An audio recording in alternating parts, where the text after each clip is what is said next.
¿Sí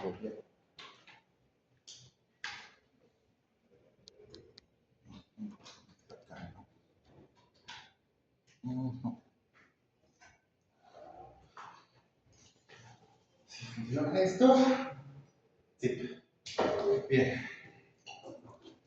Vamos a hablar de MED, que vamos a definir como la expresión monetaria del tiempo de trabajo, cómo a través de ella podemos calcular el valor del dinero y sobre todo cuál es la teoría marxista de la inflación. Bien, vamos a primero antes de esto, que la manera de medir la inflación a través de la MED es superior a la teoría económica convencional, porque no necesita de ellos base ni de un invento que se llama precios constantes, donde cada que se cambia entonces un periodo analizado varía en su inflación. La inflación varía según cuándo la vida. Número 2, porque explicamos la inflación como un fenómeno de lucha de clases y no simplemente como un fenómeno monetario. Recordemos esa frase que ahorita mismo no recuerdo su autor. Número 3, vamos a vincular la inflación con la estructura de la producción y el empleo. Y número 4, proporcionaremos un criterio objetivo para medir el valor del dinero en términos de tiempo de trabajo socialmente necesario. Pasemos pues la introducción. ¿Qué es la MED? Es un término acuñado en 1982 por Duncan Foley en este libro, que es la forma en que se expresa en términos monetarios el tiempo de trabajo socialmente necesario. Es decir, es una medida que traduce el esfuerzo laboral, el trabajo abstracto, en una cantidad de dinero. ¿Qué nos permite hacer la MED? Con ella podemos analizar la distribución de valores entre clases. La transformación de valores a precios nos sirve como un indicador de inflación o deflación y también nos sirve como una medida de productividad y competitividad. Y en relación a esto podemos medir las reducciones en la tasa de ganancia. Bien, se trata de expresar la MED en términos monetarios, el tiempo de trabajo socialmente necesario. Es una medida que traduce el esfuerzo laboral, el trabajo abstracto, en unidades monetarias, permitiendo pasar de valores, horas trabajo, a precios, dinero. Primero, el trabajo en Marx. Trabajo abstracto versus trabajo concreto. Marx distingue entre trabajo concreto, el trabajo real y específico de cada industria, que varía cualitativamente, y el trabajo abstracto, la unidad estandarizada que permite comparar mercancías y que constituye el valor de cambio. Aunque la cantidad de trabajo social es fija en un momento dado, la cantidad de trabajo abstracto contenida en cada mercancía varía según la productividad de cada sector. A este tiempo de trabajo socialmente desempeñado lo denominaremos con la letra L, de labor en inglés. Ahora pasemos. Valor y acumulación. El valor de una mercancía se expresa como C más B más P, donde solo B y P, salarios y plusvalor, es generado por el trabajo nuevo. A este valor generado por el trabajo nuevo lo denominaremos producto neto y lo denominaremos con una Q. La acumulación de capital se evidencia en la transformación de dinero, M, en un mayor monto de dinero, M', a partir de la producción. Ahora sí, entendiendo estos dos conceptos, la MED es sencillísima de explicar. La MED se define como la relación entre el precio total del producto neto, P por Q, y el total de trabajo empleado, L. Lo vemos en esta ecuación sencillitamente. Por ejemplo, si se producen 100 unidades a 2 pesos cada una con 100 horas de trabajo, decimos que tenemos una MED de 2 pesos por hora. Nota, porque nos pueden decir sobre esto. En la época de Marx, el dinero estaba vinculado al oro. Una hora de onzo producida en una hora equivale a 1 peso. Pero hoy se calcula sobre la base del papel moneda inconvertible, pero esto no afecta para nada nuestras ideas fundamentales. Alejandro Ramos, que introduce la MED en la interpretación temporal del sistema único, nos dice: la MED es la relación entre la medida intrínseca y la medida extrínseca del valor. Volvamos tantito. ¿Qué es eso de la medida intrínseca? Claro que sí. El tiempo de trabajo privadamente necesario. No, la medida intrínseca es el tiempo de trabajo socialmente desempeñado. Y la medida extrínseca es el precio del producto neto. Bien, entonces, ¿qué es la MER? Es la representación monetaria de una unidad de tiempo de trabajo socialmente necesario. Ahí usted tiene la razón. El trabajo social y el dinero no son dos medidas excluyentes, sino que son dos aspectos de la misma medida. Al final medimos el mismo producto. El valor es simultáneamente medida tanto en trabajo social como en dinero. En este sentido, el valor tiene una doble medida, la expresión monetaria del tiempo de trabajo, la MET. La MET es un resultado del trabajo social gastado en la producción y la cantidad de dinero en la que este trabajo se objetiva como valor y se realiza como forma de valor. Por consiguiente, la MET es la cantidad de dinero en la que se objetiva una unidad de trabajo una unidad de tiempo de trabajo socialmente necesaria. Ahora nos podemos decir, la MED que expresa el poder de compra de una unidad de dinero medido en horas es el inverso del valor del dinero, por lo que podemos decir que la MED es 1 sobre el valor del dinero. Por consiguiente, el valor del dinero es el inverso de la MED. El valor del dinero es 1 sobre MED. Uy, aquí me faltó el visor. Y podemos entonces entender cómo pasar de valores a precios. Dado una variable que ya conozcamos, nos permite conocer la otra magnitud. Precio es igual a MED por el valor. Y el valor es igual a MED, a precio sobre MED. Bien, tenemos claro qué es la MED. Ahora veamos cómo se relaciona con la inflación y la deflación y por qué esta es una cuestión de transferencia entre clases. ¿Qué es la inflación y por qué la MED está involucrada? La expresión tasa de inflación en un tiempo es igual a la MED de este tiempo sobre la MED del tiempo pasado menos 1, para hacer la tasa en 100%.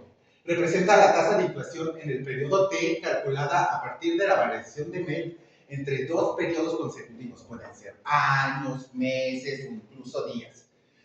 Si comparamos dos periodos consecutivos, la razón de la MED se nos puede expresar así. MED es igual a Q del tiempo sobre N del tiempo sobre MED T-1, QT-1 sobre LT. Esto nos permitirá separar, entonces, mediante una ley del sanguchito, separar los valores, los términos Q de los términos L en nuestra expresión de la inflación.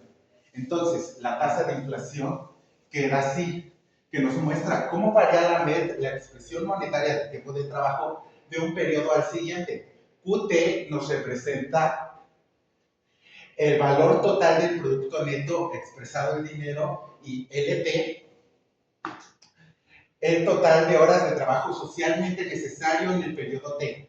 Una variación en IT, la tasa de inflación, entonces se puede generar por dos tipos de factores. Los factores nominales, los que afectan Q. Estos afectan principalmente a la parte monetaria, el numerador Q, sin que necesariamente haya un cambio en la cantidad física de trabajo o en la producción. Esto se produce en tres generalidades. Cuando se emite más dinero, que es la frase que le encanta a, creo que es Friedman, ¿no? No, mírame unos que con tus chicas francesas. ¿Qué sucede? Si se incrementa la cantidad de dinero en la economía, Q sube. Consecuencia, aumenta la MED porque se necesita más dinero para expresar el mismo tiempo de trabajo, lo que implica que el valor del dinero disminuye. Dos, aumenta de precio, un aumento de precios sin un aumento de costos. Los productores o vendedores pueden aumentar los precios de las mercancías por decisión propia sin que haya un cambio en la cantidad de trabajo o en los costos de producción. Esto nos da como consecuencia que también se incrementa el Q y por tanto la MED aumenta generando inflación. Y número 3, la especulación financiera. Los movimientos especulativos pueden inflar el valor monetario de activos y mercancías, incrementando Q sin que necesariamente se produzca un cambio real en la producción o en el trabajo realizado, que nos da como consecuencia que al aumentar la cantidad de dinero asignada a los precios de los productos, la MED se eleva impulsando la inflación. Estos son los factores nominales porque se refieren nada más a la emisión de dinero. Pasemos a los factores reales, a los factores de L. Estos afectan la relación entre el valor y el tiempo de trabajo, modificando la cantidad de trabajo efectivamente empleada a la manera en que se transfiere el trabajo pasado al presente. Tenemos dos maneras de afectar Q real hasta la muerte. Uno, si disminuye el trabajo vivo o si disminuye el empleo. Si hay una contracción en el empleo o se reduce la cantidad de horas de trabajo efectivamente realizadas, L aumenta menos o incluso decrece, el denominador se ve afectado. Si L disminuye o aumenta a menor ritmo que Qt, la relación LT-1, la del tiempo pasado, aumenta, lo que incrementa la expresión monetaria del tiempo de trabajo, la MED, y provoca nuestra inflación. En otras palabras, con menos trabajo vivo, cada unidad de dinero representa más horas de trabajo pasado. El segundo factor real de depreciación, de inflación, depreciación del capital constante, o sea, en el trabajo muerto. El capital constante, que es nuestras máquinas, las herramientas y la infraestructura incorporada al trabajo pasado, cuando este capital se deprecia o pierde valor, se desvalora el trabajo muerto que se transfiere a la producción actual. Desvaloriza.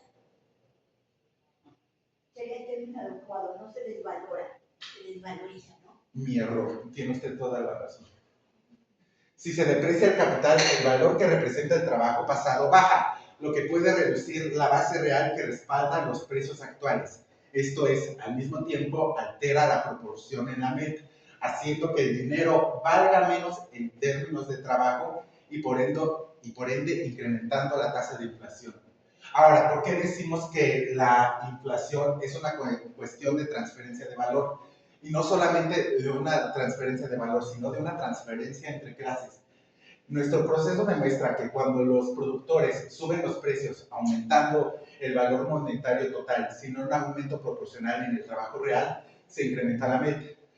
En términos inflacionarios, significa que cada unidad de dinero vale menos en términos de trabajo, lo que transfiere el valor de los atesoradores, quienes ven reducido el poder adquisitivo de dinero, a los propietarios de mercancías, cuyos bienes ahora valen más en términos de trabajo.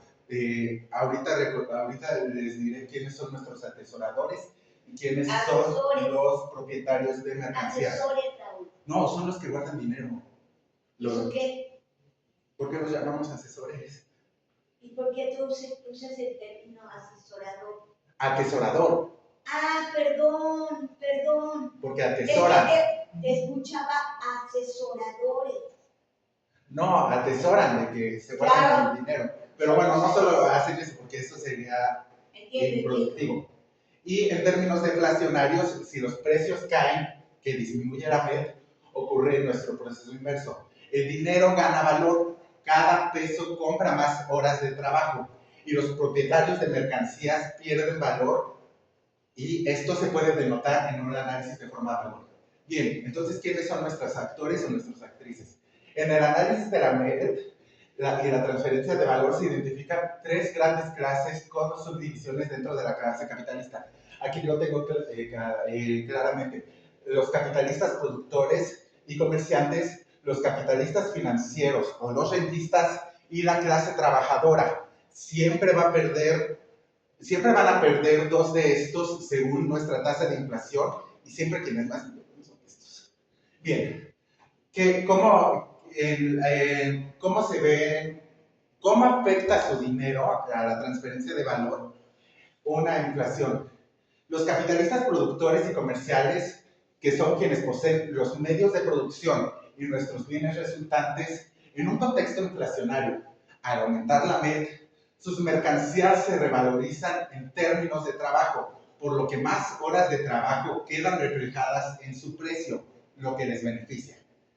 Los capitalistas financieros o rentistas, quienes dependen de la tenencia de dinero o activos financieros, los atesoradores, discúlpenme que marque mucho la T, al aumentar la MED, es decir, al perder valor de cada unidad monetaria en términos de horas de trabajo, su riqueza en dinero se desvaloriza significativamente, siendo los más afectados en términos absolutos. Por eso es que quieren una tasa de inflación baja, porque ellos se pueden enriquecer más. Y la clase trabajadora, o sea, los proletarios que reciben un salario fijo en términos, cuando la MEP sube, su poder adquisitivo disminuye, ya que con la misma cantidad de dinero puede comprar menos horas de trabajo o bienes. Aunque en términos porcentuales su pérdida puede ser similar a la de los capitalistas financieros, como son más, el impacto se manifiesta de forma directa en su calidad de vida y en su capacidad de consumo. Bien, ahora, esto es de lo que les estaba spoileando. ¿Por qué la inflación es el enemigo número uno de los bancos centrales? ¿Y por qué en el coloquio que va, no sé si es coloquio, bueno, en el curso de la siguiente semana sobre Kalecki y el target de inflación, quieren inflaciones bajas? Hay un tema muy padre sobre los rentistas y kalekianos. Los bancos centrales, al regular la emisión de dinero y las tasas de interés, influyen en el factor Q de la MEP y por ende el factor Q, recordemos que es el precio del producto neto, o sea, una vez más, B más P, en el valor del dinero expresado en horas de trabajo. Su función es que intervienen y regulan.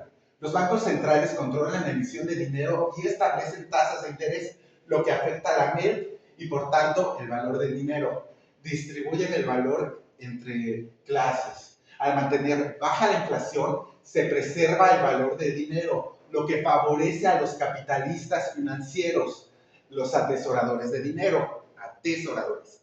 Perdónenme ya, no la hago burla, es que a lo mejor es problema mío. De pequeño se me ponían a hacer rare, Bueno, entonces, los atesoradores ganan frente a los propietarios de bienes, los capitalistas productores, regulando así la transferencia de valor de clases. Y esto se ve más desde que los bancos son autónomos. Desde que los bancos son autónomos, se aliaron fuertemente con los capitalistas financieros.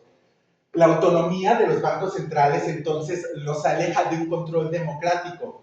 Ya si en el gobierno interviene de alguna manera el proletario, en la autonomía de la banca central ya no, permitiendo que nuestra clase capitalista financiera tenga mayor control sobre la economía a nivel nacional e internacional. Bien, vamos a hablar rápidamente sobre la estanflación. La estanflación, que entendemos como estancamiento económico más inflación, representa entonces una aparente contradicción a nuestra idea de que la inflación promueve la actividad económica, porque la inflación, recordemos, le da más dinero a los capitalistas productores. Sin embargo, desde la perspectiva marxista y la teoría de la MED, la estanflación puede explicarse por las contradicciones internas en el capitalismo y nuestra redistribución del valor entre clases. La estanflación ocurre cuando la inflación no está vinculada a un aumento de la producción ni a una expansión en el empleo, sino a factores que reducen la acumulación de capital y generan una crisis. Ahorita vamos a hablar sobre la crisis porque es también interesante y nos vincula a la crisis de la estanflación y la crisis del 2008 financiera a los términos de la tasa de ganancias. Entonces, esto puede explicarse a través de la ecuación de la inflación en términos de MEP. Recordemos una vez más, la tasa de inflación es Q de T sobre el tiempo pasado sobre LT del tiempo pasado sobre LT actual menos 1. Si hay inflación, pero QT, que llamaremos ahora el producto neto, la producción, no crece o incluso cae, mientras LT, el empleo, también disminuye, la inflación no promueve el crecimiento económico, sino que refleja una crisis. Esto ocurre en situaciones como una crisis del capital constante. Si el capital fijo se vuelve obsoleto o la rentabilidad cae, los capitalistas dejan de invertir, lo que reduce la producción y el empleo. ¿En qué otra situación ocurre? En una política de austeridad o monetarista. Si los bancos centrales suben las tasas de interés para frenar la inflación, encarecen el crédito y reducen la inversión, lo que frena el crecimiento. Aumento de los costos de producción. Si los insumos clave encarecen, por ejemplo, el petróleo en los años 70, los costos aumentan sin que haya una producción, sin que haya más producción ni empleo. Pérdida de control sobre la transferencia de valor. Si los monopolios, las finanzas o el comercio internacional redistribuyen el valor hacia sectores improductivos, por ejemplo, la especulación financiera, la inflación persiste sin que haya expansión productiva. Ahora, la inflación y la tasa de ganancia. Este tema es bastante interesantísimo y nos trae la tendencia decreciente de la tasa de ganancia al mundo inflacionario en el que vivimos hoy. La inflación, que la entendemos como el cambio entre la relación del dinero y el trabajo, lo que medimos con nuestra MED, no solo afecta el nivel de precios, sino que también tiene efectos distributivos y de incentivo en la actividad económica. Bien, aclaremos esto una vez más. La inflación alta promueve la actividad económica. Cuando la inflación es alta, el cociente que representa la MED aumenta. Esto significa que cada unidad monetaria vale menos en términos de horas de trabajo. Esta situación favorece a los capitalistas productores y a los comerciantes, ya que el valor de sus mercancías en tiempos de trabajo aumenta. Es decir, al vender sus productos obtienen una mayor transferencia de valor. En términos de trabajo incorporado, esto incentiva a la inversión y a la producción. Bien, pero el aumentar la productividad hace caer los precios. Y no solo caer los precios, a veces también reduce nuestras tasas de inflación. Cuando la productividad aumenta, se requiere menos mano de obra para producir un producto. Esto reduce el costo en términos de trabajo, la medida intrínseca del valor, y por tanto permite producir a menor precio. La reducción de precios se traduce en una menor expresión monetaria del tiempo de trabajo, ya que el numerador, la expresión monetaria, o sea, Q, baja en relación al denominador, el tiempo de trabajo, que expresamos como L.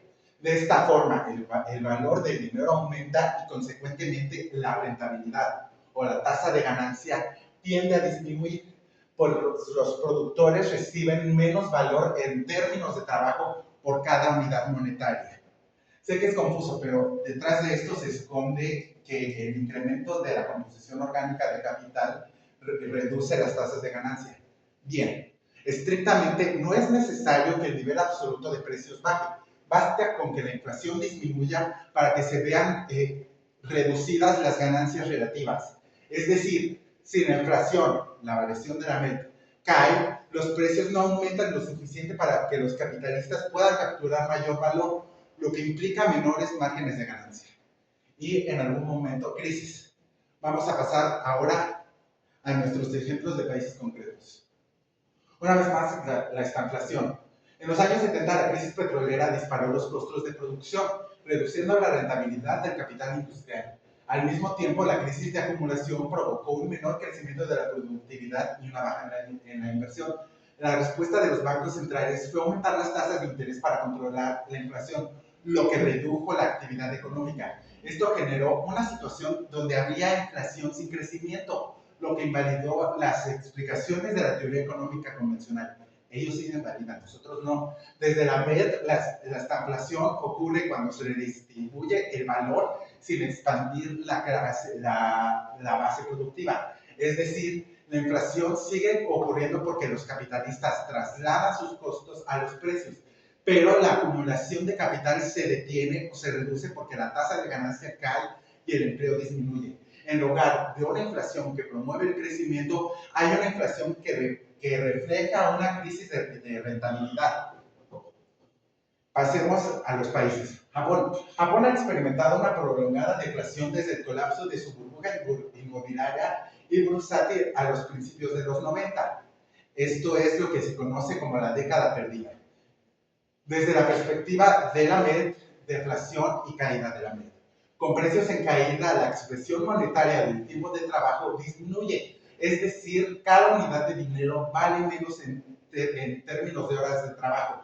Esta situación beneficia a los atesoradores, aquellos que poseen dinero o activos financieros, pero perjudica a los productores y comerciantes, pues al bajar los precios sus márgenes de ganancia se reducen y se genera estancamiento económico, que nos da como consecuencia que la deflación en Japón ha contribuido a un ciclo de baja inversión, estancamiento de los salarios y dificultades para reactivar el crecimiento económico. ¿Por qué esto no sucede en China? Si han tenido momentos de estanflación. En China se observa una tendencia de deflación, no de estanflación, perdón, de deflación. China tiene deflación, pero no tiene estancamiento. En China se observa una tendencia deflacionaria en varios sectores, caracterizada por un abaratamiento continuo de mercancías, especialmente en áreas donde la competencia es fuerte y donde los monopolios no predominan. Más del 95% del sistema financiero es público en China y está controlado por 4 grandes bancos: el industrial, el comercial, el de construcción, el agrícola y el Banco de China. Todos estos están bajo la regulación del Banco Central Chino. La tendencia deflacionaria hace que nuestra media disminuya, lo que significa que el dinero gana valor. Cada unidad monetaria puede comprar ahora más horas de trabajo. Esto nos da una transferencia, pero no hay estanflación por la transferencia de valor que da el Estado. El Estado entonces aprovecha este incremento en el valor del dinero para subsidiar industrias y financiar la infraestructura. En lugar de concentrar la riqueza en pocas manos, se socializan las ganancias generadas por la deflación. Consecuencia: nuestro modelo chino en este aspecto busca equilibrar el crecimiento económico mediante una redistribución más equitativa de los recursos, utilizando la deflación para canalizar inversiones estatales hacia sectores estratégicos. México. Hablaremos desde el error de diciembre, que se refiere a una crisis cambiaria y financiera en 1994, cuando México experimentó una devaluación brusca del peso y fuertes presiones inflacionarias. Desde la perspectiva de la expresión monetaria del tiempo de trabajo, desde la MED, crisis alta y alta inflación.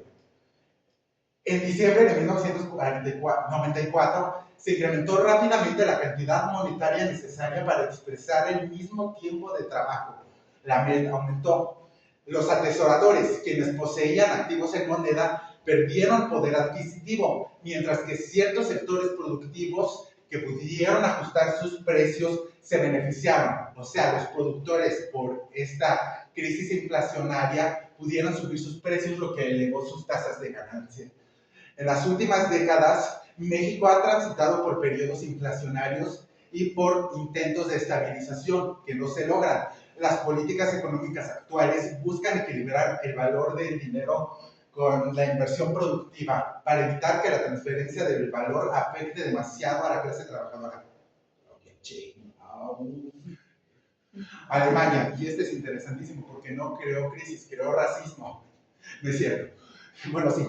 Con la deflación, el cociente dinero dividido entre horas de trabajo disminuye, de modo que el dinero atesorado gana valor en términos de horas de trabajo, mientras que el valor expresado en mercancías, que depende de los precios, se reduce. Los capitales financieros, al tener grandes reservas de dinero, se enriquecieron porque, aquí puse peso, porque es que no me sé su moneda, porque cada moneda valía más horas de trabajo. Por otro lado, los propietarios de mercancías perdieron valor, ya que sus bienes se devaluaron en términos de la nueva relación entre dinero y trabajo. ¿Esto qué dio como consecuencia? Muchos de estos capitalistas financieros eran judíos, y como el nazismo no podía culpar al capital porque no eran comunistas, culparon a los judíos. Esta acumulación de riqueza en un grupo específico fue utilizada políticamente para señalar a estos actores como enemigos comunes. La narrativa promovida por el ascenso del nazismo presentó a estos capitalistas como responsables de la crisis económicas y como elementos perjudiciales para la nación, facilitando así la construcción de un enemigo común que movilizara tensiones y conflictos entre clases y subclases. Bien, antes de pasar a los siguientes ejemplos, ¿por qué me hizo esto de la imagen? No manches, sí, ya me lo hizo. Bueno, en cualquier caso, pasemos a la hiperinflación. Veamos qué es la hiperinflación. La hiperinflación, desde la perspectiva de la MED, se explica en términos de la relación entre el valor monetario del producto neto y el total del trabajo socialmente necesario. Recordemos que nuestra MERS es el precio del producto neto sobre el trabajo socialmente invertido, y que no sé por qué me hizo esto de la presentación. Nuestra tasa de interés es, para esto me voy a regresar rapidísimo para que la podamos ver. ¿Dónde está? ¿Dónde está? Aquí está.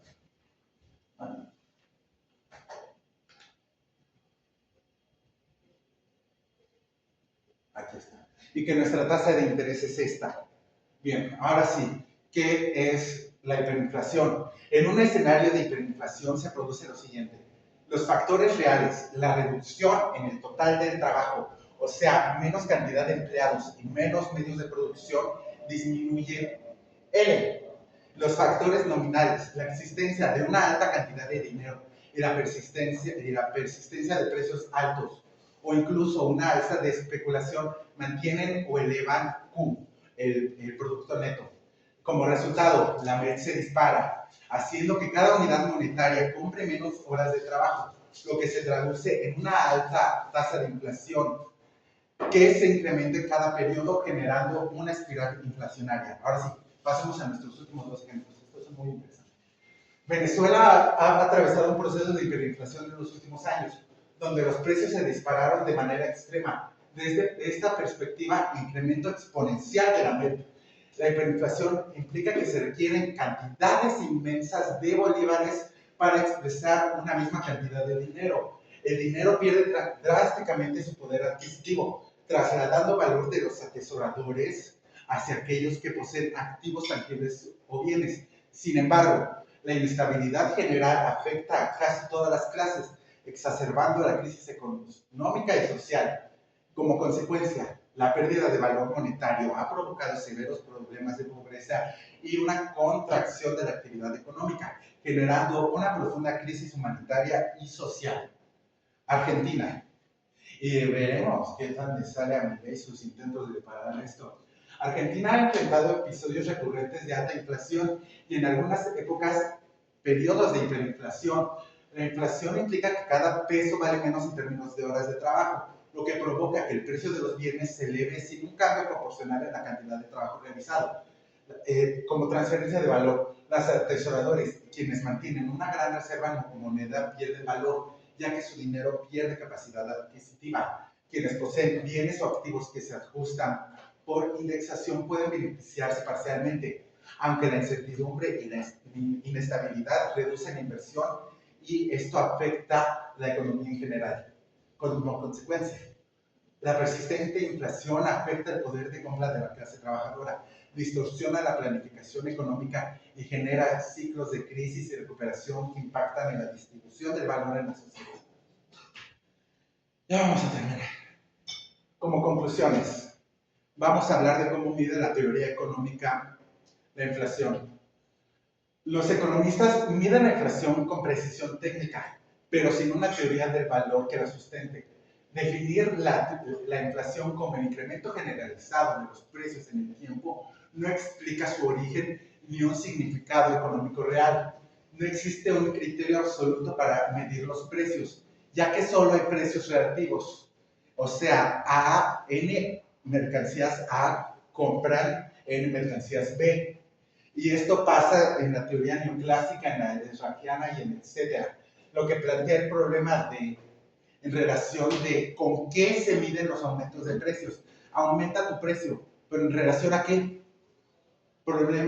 Lo que nos habla de un problema de la ausencia de una medida de valor. A pesar de rechazar una teoría del valor, los economistas reconocen que existe una magnitud independiente de los precios. Esta cosa a la que llaman PIB real, pero no la pueden medir. Entonces, al no haber una unidad de medida como el tiempo de trabajo, este concepto se vuelve inconsistente. ¿Cómo hacen para medirlo? Recrean índices del precio al consumidor, que no sé si lo presentaron ayer o antier, e índices del precio al productor, y se usan precios constantes en ausencia de una teoría del valor. Es por esto que cada vez que cambian de año base, pueden cambiar las estimaciones en las tasas de inflación. la solución es entonces elegir un año base, que en la actualidad creo que es 2018, y expresa los precios en términos de ese año, tanto al pasado como al futuro. Entonces, esto se vuelve un artificio estadístico porque no aporta una comprensión teórica del fenómeno inflacionario. Y todo este problema surge porque no definen el valor del dinero en términos de trabajo socialmente necesario. En conclusión, la medición de la inflación en la economía convencional es una construcción matemática sin un fundamento teórico sólido y que afecta a sí mismo cómo miden las tasas de inflación, ya que carecen de una teoría del valor que permita entender realmente el significado del dinero y de los cambios en los precios.